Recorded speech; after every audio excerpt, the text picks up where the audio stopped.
Senhor esteja convosco. Ele está no meio de nós. Proclamação do Evangelho de Jesus Cristo segundo Mateus. Glória a vós, Senhor. Naquele tempo disse Jesus a seus discípulos: Não penseis que vim abolir a lei e os profetas. Não vim para abolir, mas para dar-lhes pleno cumprimento. Em verdade eu vos digo, antes que o céu e a terra deixem de existir, nenhuma só letra ou vírgula serão tiradas da lei, sem que tudo se cumpra. Portanto, quem desobedecer a um só destes mandamentos, por menor que seja, e ensinar aos outros a fazerem o mesmo, será considerado o menor no reino dos céus. Porém, quem os praticar e ensinar, será considerado grande no reino dos céus. Palavra da salvação. Glória a vós, Senhor. Caríssimos irmãos e irmãs, Nosso Senhor no Evangelho vem nos trazer a realidade da lei, não é? E, sobretudo, o seu trabalho, a sua missão frente a essa lei. Não pensei que vim abolir a lei e os profetas. Não vim abolir, mas eu vim dar-lhes pleno cumprimento. É muito comum nós nos depararmos com uma certa contraposição entre Cristo, entre a sua figura e tudo aquilo que vem antes dele. É muito comum, inclusive há pessoas que se valem disso para invalidar aquilo que Deus disse no Antigo Testamento. Houve inclusive, heresias no passado, que hoje em dia mundo está tão louco que nem parece estar tão no passado assim, que faz uma oposição, né? Dizendo que haviam dois deuses, né? Um era o Deus do Antigo Testamento, que era o Deus da guerra, que matava, etc., e o Deus, o segundo, do Novo Testamento, o Deus que Cristo veio anunciar, é um Deus diferente, é o Deus bondoso, um Deus que prega aí talvez uma espécie de evolução espiritual e tudo quanto é baboseira que quisermos colocar nessa interpretação. Na verdade, não.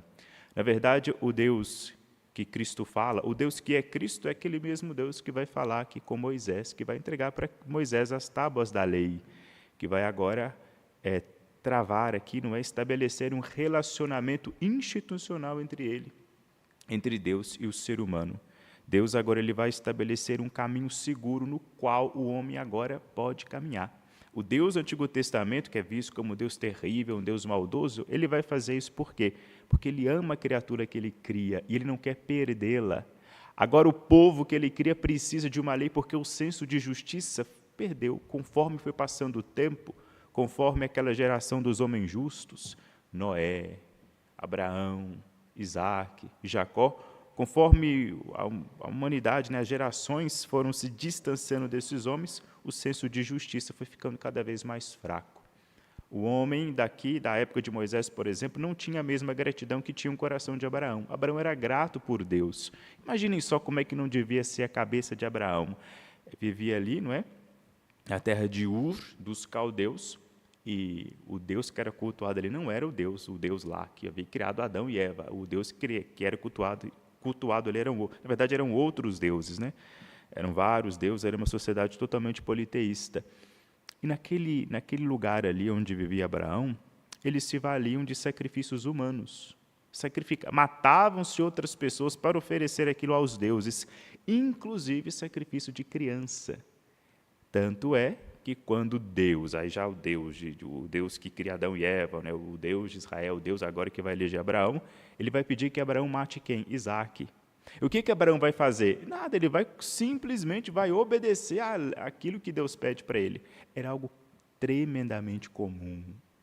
Tremendamente comum. Claro que vai expressar ali toda a confiança que Abraão tinha, não vai deixar de exaltar, ali, enaltecer uma angústia de Abraão diante daquilo ali, uma tensão, a cena é muito tensa, ou seja, a Escritura já está testemunhando que esse ato foi um ato um pouco dramático, ruim, né?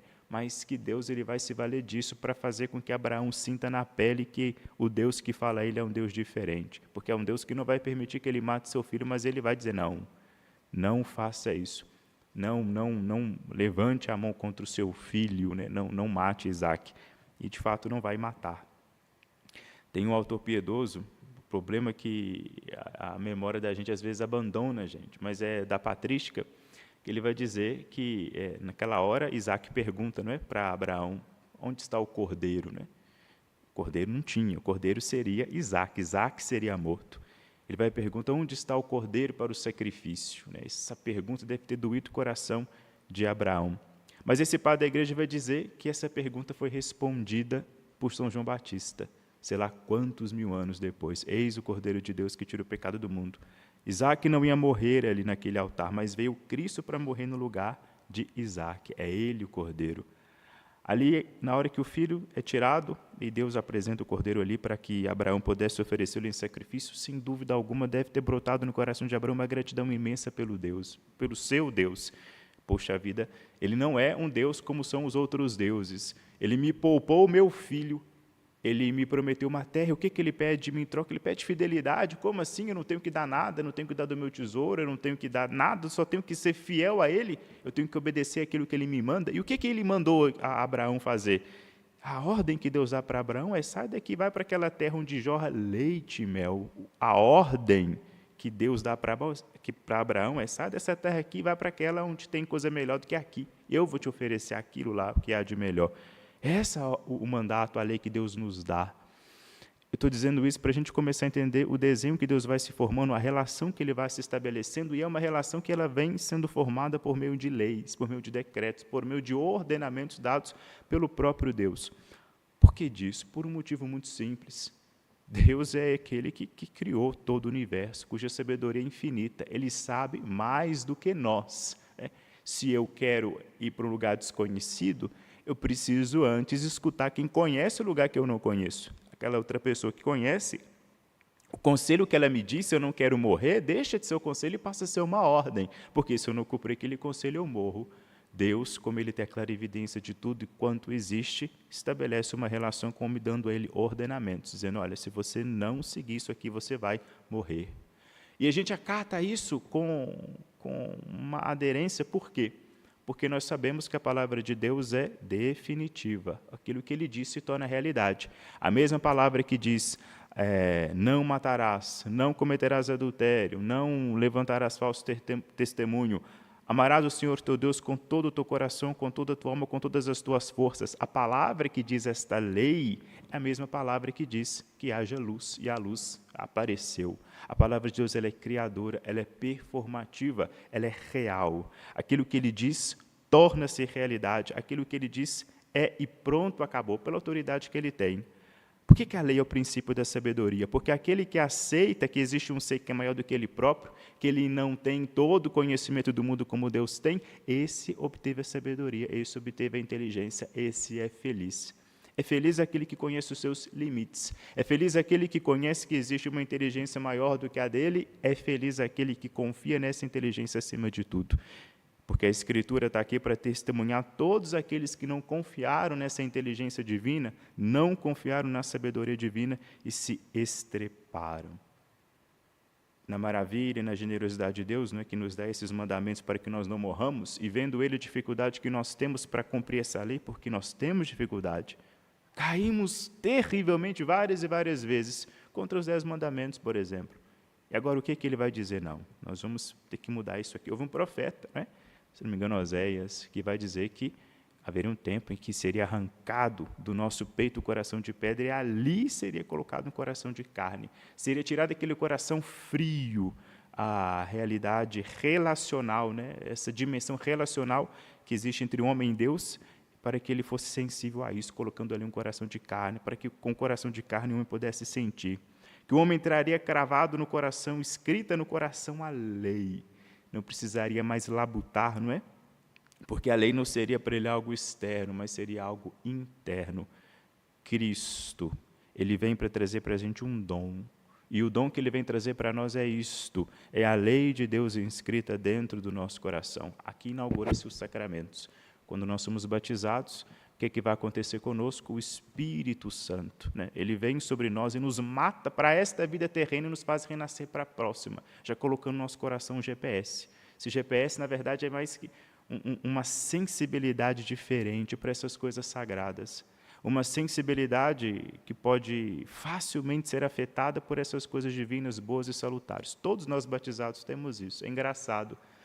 a gente só consegue acessar, não é, esse mecanismo, esse GPS que Deus introduz no nosso coração quando nós fazemos silêncio, quando nós nos dedicamos à meditação, quando nós ouvimos palavras que são verdadeiras. Por que, um exemplo bobo, por que hoje em dia tem milhões de pessoas aí, quase 2 milhões de pessoas acordando de madrugada para escutar um Frei? O que esse Frei tem que tem essa capacidade de atingir o pessoal? O que ele oferece? Tem muita gente dizendo besteira, inventando um monte de teoria. É muito simples, é muito simples. Nós temos um mecanismo que tem uma sensibilidade para a verdade, e ele tem uma boca que diz a verdade, pronto, acabou. É um casamento perfeito. O que ele diz? Nada.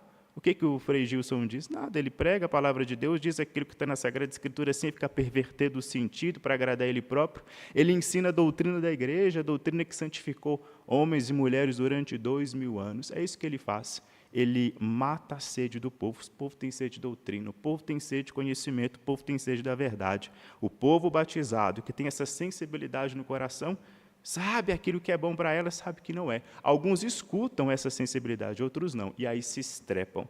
Nós agora temos dentro de nós a lei inscrita no coração, porque Cristo nos trouxe um dom, o Espírito, que nós recebemos pelo batismo. Graças a Cristo hoje, nós temos uma forcinha a mais para conseguir vencer o demônio, para conseguir vencer o mundo, para conseguir vencer a carne. Uma força que é sobrenatural. Graças a Ele, a gente pode, no meio da tribulação, no meio da dificuldade, ter um pouco de tranquilidade. Porque eu não posso, mas aquele que vive em mim pode. Eu não posso vencer isso ou aquilo, mas aquele que vive em mim pode. Eu não posso chegar lá porque é muito longe, mas aquele que vive em mim pode. Tudo aquilo que é necessário para a minha salvação, pela minha fraqueza, eu não podendo fazer, Cristo pode fazer em mim. Porque Ele se fez homem, assumiu a minha fraqueza para fazer da minha fraqueza fortaleza.